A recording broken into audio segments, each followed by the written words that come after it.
All right, time to check out the queen, baby. Time to check out the queen.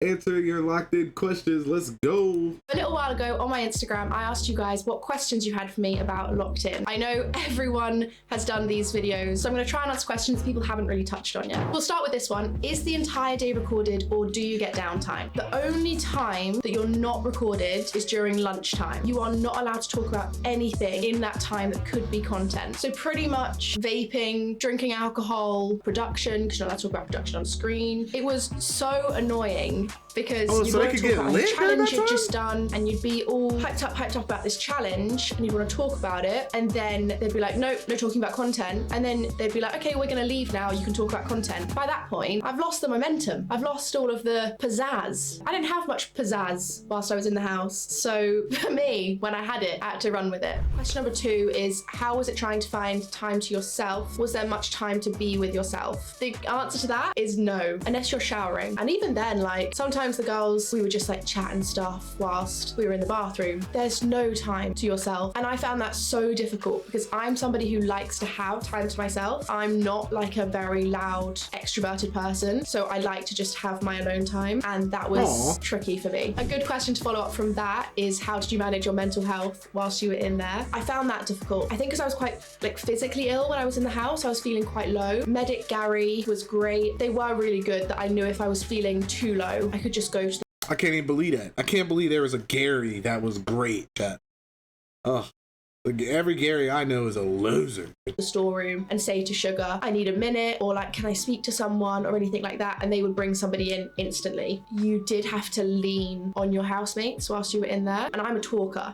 Like, I talk about my problems. If I've got a problem, I just talk about it. I find it really hard to keep that in. When I was having a good day, I would also vocalize that. Probably not best to put your problems on 9 complete strangers, but you had to. There was nothing else to do. You just had to rely on these people around you. A lot of people, when I came out, were like, oh, like they clearly get their phones, they're posting whilst they're in there. We were not allowed our phones, we were not allowed technology, we were only allowed to at the time. So how did I post such good content when I didn't have access to my phone? Was my amazing PA Shannon, my sister helped as well. They were great. When I came out and I saw how much they'd been posting and all the clips they'd done, I thought that was amazing and I'm very grateful to them. It was hard giving your like career over to somebody else just to run and not being able to see how it goes. But yeah, you just had to trust them. Next question is, was it awkward to sleep with a lot of people in the same room? You probably saw all my DMs too. This was gonna be the weirdest thing. Like, I'm not gonna sleep for however long I'm in there. It's gonna be hell and horror. I don't know, obviously I kicked Danny out of his bed on day 1. I was next to Ash and then I had like a wall. Although the wall next to me had a lot of the season 3 castmates' faces on the walls. So when I went to sleep and when I woke up, Grace would be, I think she was a picture of like her grabbing a tit, and there was a picture of Max on there. And it's like, I don't want to be waking up to Max guitar in the morning. Do you know what I mean? But I had a wall, then I had Ash. So I felt quite... Max is like, brother.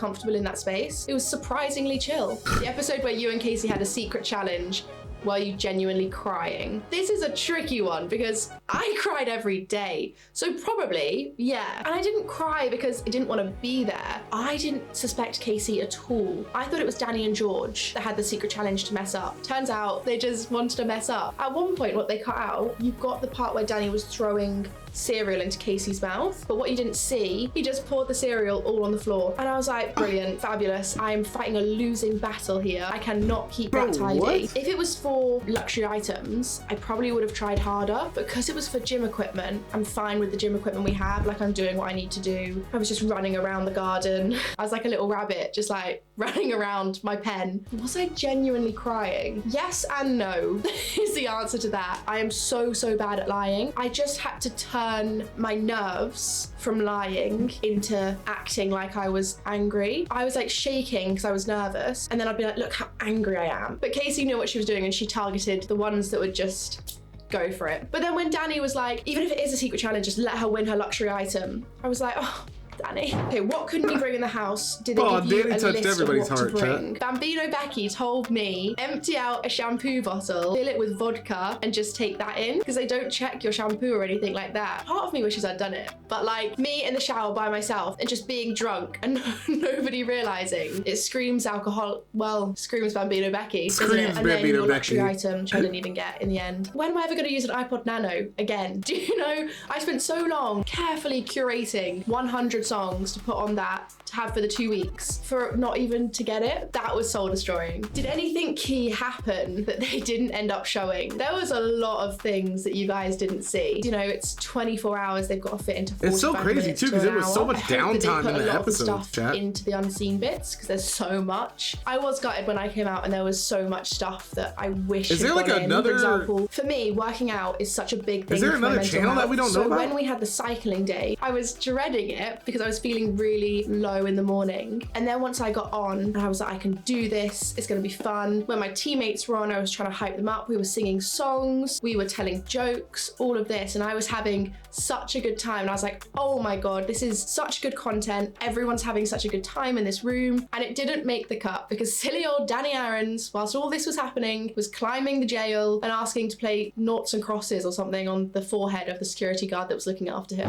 What surprised you most about yourself That's being actually locked insane. in? I'm a bit of a control freak. And when you're put in that house, the hardest thing for me was giving up all control. Like I said, you give up your social media to somebody else. You give up what you're wearing, like your wardrobe. I was surprised how much being in your own clothes and dressing yourself gives you a sense of like your identity. So as much as I enjoyed the clothes I was wearing most of the time, you lose that choice. What you're eating, you don't get to decide that. What you're doing with your day taken away, your time schedule taken away. Even though it's in that luxury sort of space, having those decisions taken away from you, you just have to surrender control. And I think coming out of the house now, I'm like, oh, okay, like I did that. So now maybe I can just relax a little bit. What was the first thing you did when you got evicted? I met Sugar Lips, absolute gem. Love her to pieces. She was the best. And then they got me a car, gave me my phone. When they gave my phone back, I was like, whoa, it's lighter than I remember. I really enjoyed not having my phone. But then, yeah, when I got out first, I want to be there too, bro. She was like, I just feel like it's gonna be heartbreaking. I feel like got home, she doesn't look how she sounds at all. My housemate, so I just knocked at the door and then like hid her way to the side, and she like opened the door really carefully. I was like, surprise! I slept the whole next day. It was insane, but it was nice. If I had to live with someone from Locked In, who would it be? It would just have to be Ash. I almost look up to Ash in a certain way, I guess. But she just like, when she walks in a room, she's so confident and she's just unapologetically her. It would have to be Ash. I think she'd be a great housemate. I think she'd always keep the mood happy. Hell yeah. Even when she's Ash crying, would be a vibe. she's like laughing at the same time. It's a bit psychotic actually, but in like a good way. And the last question, who did you feel closest with in the house? I definitely felt closest with Ash. We'd just talk about everything. And then when Joyce came back into the house, and again, I wasn't well, but I was really, really trying to like keep up this entertaining, like you have to be entertaining 24/7. I am not entertaining 24/7. Who is? She just gave me this massive talk and I just thought, God, like I really needed that. So that made me feel closer to Joyce. And then everyone else I felt pretty close to as well. I did feel like I was quite close to Star. We spoke about quite a lot of like deep stuff. Now I feel kind of stupid saying that because he's gone on a podcast and said he found me annoying, but it is what it is. That is still the truth. I definitely felt I got closer to Tennessee as well as time went on, because I was convinced she hated me for the first 4 days, but she didn't. I think we're just quite different people to start with. And then once we started talking and opening up to each other, I started to get a bit closer to her, which I loved. I think the reunion's going to be interesting because I think when we were all in the house, everyone was very buddy-buddy, very friendly, trying to keep the peace. And now we're out of the house and little like cliques have started to form. It's bound to happen. You get put in the house with 10 strangers. That's what I'm really hoping for, bro. I hope they have like an actual reunion. That's what I want to see. Like, I hate that they called them playing games like a reunion. I want to see them like sit down and talk about the drama, bro. Where is Joyce at? Let's get to the bottom of that. You know what I'm saying? You're bound to be drawn towards certain people. I thought, yes, even though you were drawn to certain people, that we were all quite close and quite friendly. Like, I be hating when TV shows like this, they bait out all the drama, and then when it doesn't go that way, they act as if it's not supposed to be drama. You know what I'm saying? Like, they're like, oh, we're not gonna support this and that. It's like, nigga, y'all literally like, that's all y'all showed us was like the rough bits. Like, let's talk about it, gang. Like, what the fuck? in there. Now I'm not sure. We'll see what the reunion's like. I'm actually gonna put this video out the same sort of time as the reunion. Keep an eye out for that as well. If you have any other questions, let me know in the comments and I'll try to reply to them. And these questions, all these questions are mostly from an Insta story that I did. So go and follow me on Insta because I will be probably talking about it a bit more on there. And I will be doing some more videos coming up with my locked in housemates, so keep an eye out for those. We've got a few exciting things booked in. So yeah, I hope you enjoyed this and let me know if you've got any more questions. Keep doing your thing, Shannon. My question is, where the fuck is Joyce? Hello?